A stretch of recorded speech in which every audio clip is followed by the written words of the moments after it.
Joe Bastianich had it all. Hit TV shows, award-winning restaurants, and a reputation as the guy who knew food, wine, and business better than anyone. But fast forward to today, with a career full of investigations, controversies, and shutdowns, it seems like this is the end of Joe's career. Joe was born and raised in New York City. His mother, Lydia Bastianich, is a restaurateur and TV host who ran her own PBS show, Lydia's Kitchen, for 25 years. Even though his mother was well known for her Italian cooking and had a successful career in reality TV, Joe took a different path at first.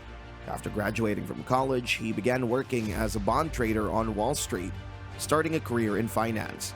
He stayed in that job for a year before leaving to persuade his parents to support his new business idea. In 1983, with the help of his mother, he opened his first restaurant, Becco, which marked the beginning of his career as a restaurateur. However, his career hit a major turning point in 1988 when he teamed up with Mario Batali, the celebrity chef and host of the TV show Molto Mario, which ran from 1986 to 2004 to open Babbo Ristorante e Enoteca. Over the next several years, from 1999 to 2005, the pair expanded their partnership and launched 7 more restaurants together. The highlight of Joe and Mario's partnership came with the opening of Del Posto in 2005. The restaurant quickly became one of New York's most prestigious dining spots, and on September 28, 2010, the New York Times awarded it a rare 4-star rating, the highest honor possible, making it one of just 7 restaurants to win such a distinction at the time. That same year, Joe joined Fox's MasterChef as a judge, working alongside Gordon Ramsay and Graham Elliott as the 3rd member of the panel. On MasterChef, Joe quickly earned a reputation for being cold and intimidating. Unlike Gordon Ramsay, he rarely offered compliments, often scaring contestants with his blunt critiques and even leaving Ramsay surprised at times. This is the problem with this whole round. It's boring. It's not the spirit of what we came here to do. However, Joe's style of being extra cruel to contestants was not a family trait. When his mother appeared on MasterChef during the 4th season, she offered constructive feedback to a contestant who had made a mistake with his dish. Yeah, what I got here is a mouthful of peppers. Get a good connection to the basics. Don't just fly off on a whim, okay? When it was Joe's turn to critique the same contestant, he didn't even mention the dish. Instead, he called out his mother for being too nice, then went straight after the contestant's attitude. I don't understand. She's been nice to you, but the whole thing with you is you have this very cavalier attitude. You don't know what you're cooking, what dish you're making with 10 minutes left. And when the contestant fired back at him, Joe didn't like that one bit. I mean, I'm gonna taste this. You want 15 of the same dishes up here? He skipped tasting the dish entirely and unleashed on the contestant, ranting about everything but the food and threatening to boot him from the competition. At that point, Lydia's face showed clear disappointment at her son. If you're here putting your spin on everything you make because you want to show us how cutesy and intelligent and crafty you are, well, that's going to get you a one-way ticket back to wherever you came. But Joe didn't stop there. He labeled the contestant a narcissist and dismissed him rudely. The only thing worse than a cook who can't boil is a narcissist in full denial. Thank you for nothing. Joe left everyone stunned. Even his mother gestured as if to say he didn't need to be that harsh. This is a competition about flair, about finesse, about creativity, not about copying someone else's so you can win $250,000. As harsh as that comment was, Joe's comments towards a blind contestant, Christine, who was bravely holding her own despite her disability, were even worse. A little intimidating because I can't obviously see what he's doing. Becky's doing a really good job of narrating everything, but at the same time, there's still a lot of things that are unclear to me. So I really have to use all of my other senses. Joe's fellow judges, Graham and Gordon, praised Christine's talent and the way she was holding her own as part of the team. I mean, I think that just speaks volumes for the fact that Christine's palate is so refined. Where would you put her in a situation like this? But instead of doing the same, Joe said he would rather not have her in the kitchen and essentially called her a liability. Even Gordon, who's usually known for being harsh, disagreed with Joe's judgment. Definitely coat check room. No, come on. She can't see, damn Have you it. seen how she puts food on the plate? Yeah, this is a live kitchen, Michelin-starred restaurant. She can't do it. She's a liability. Some of the viewers pointed out Joe's cruelty, saying, "Joe actually broke my heart when he called Christine a liability. That was rude and sad. The thing is, Christine just keeps proving all of us wrong. Team Christine all the way." Another viewer took Christine's side and called out Joe. That was a really uncalled for comment by Joe, saying to stick Christine in the coat check room and that she's a liability. If she was such a liability, then they wouldn't have been allowed to have a visually impaired contestant or even a physically disabled contestant. Despite Joe's harsh demeanor towards contestants, MasterChef remained very successful. During his time on the show, he also became a judge on MasterChef Junior, a spin-off featuring young contestants between the ages of 8 and 13. So, today, I'm going to show you how it's done. MasterChef posted impressive numbers for a summer reality show. When it debuted in 2010, the first season premiered to about 5.75 million viewers, and the series held an overall IMDb rating of 7.2. The show continued to grow in popularity, and by the fourth season, each episode was attracting around 6 million viewers. And Joe Bastianich had achieved something remarkable. He wasn't just a successful restaurateur. He had also become a household name for millions of Americans watching MasterChef. But just as the show's popularity seemed to peak, Joe shocked viewers by announcing in November 2014 that he was leaving both MasterChef and MasterChef Junior.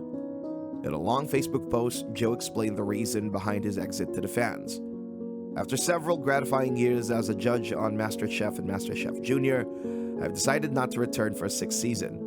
As co-owner and partner of the Battalion Bastianich Hospitality Group, as well as Italy throughout the Americas, I'll be focusing my time and energies on the continued global expansion.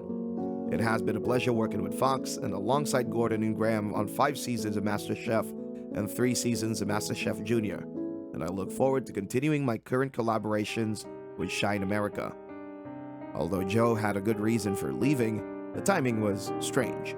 MasterChef was still earning strong ratings. The show had a devoted fan base, and despite how harsh Bastianich could be, he was one of the reasons many people tuned in to watch. Fans of the show left comments like, "Well, it looks like I can get rid of cable now because you were the reason I watched. Best wishes on your new ventures." And, "You're my absolute favorite. The show won't be the same without you, Joe." Joe's explanation would have made more sense if he actually stepped back to focus on his restaurants and other business ventures as he claimed. Instead, in the years after leaving MasterChef, he increased his television presence, hosting several Italian variety shows and even appearing on Italian reality programs. He became a judge on MasterChef Italia, an Italian version of the reality television show. Looking at the events that followed in the years after Joe left MasterChef, his exit felt more like a strategic retreat. He either knew about the scandals to come, or sensed the impending hit to his reputation, or simply wanted to lower his profile on American television before the scandals involving him and his companies became public. However, that departure also marked the beginning of his decline. Mario did not deny these allegations. In fact, he confirmed them and released a statement saying, "I apologize to the people I've mistreated and hurt.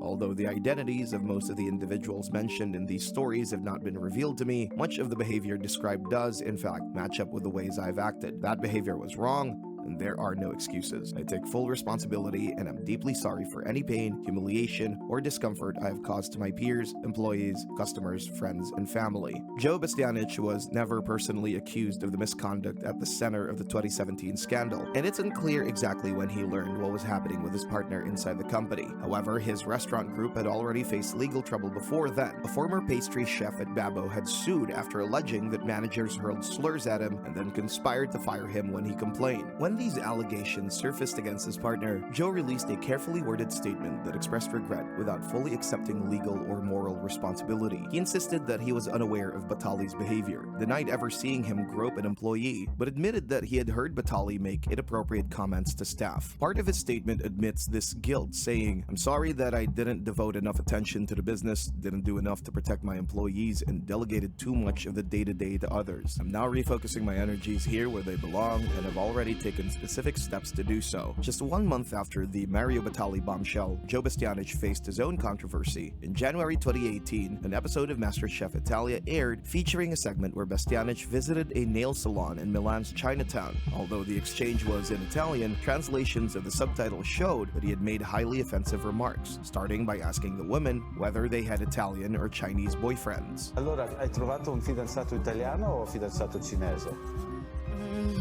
Sei single? Sì. Ma è mai uscito tipo una serata romantica con un uomo italiano?